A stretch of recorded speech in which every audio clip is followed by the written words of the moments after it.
Sit on the fence.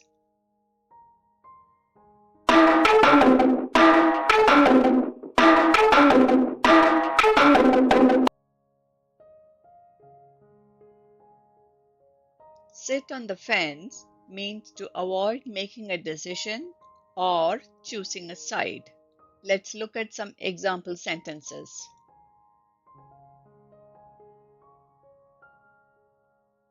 Many voters are still sitting on the fence about the upcoming election.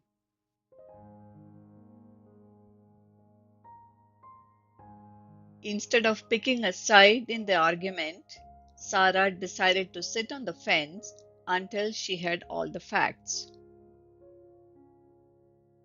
Let's do an exercise to better remember the idiom. For the given sentence, replace a word or words with the idiom so that the meaning of the sentence is not changed. You have 5 seconds. Pause the video if you need more time.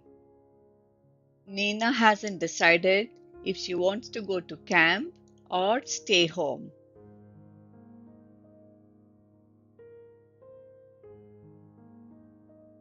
Nina is sitting on the fence about whether to go to camp or stay home. Now it's your turn. Write a practice sentence in the comments. If this video helped you, like, share, and subscribe for more idioms like this. Thanks for watching.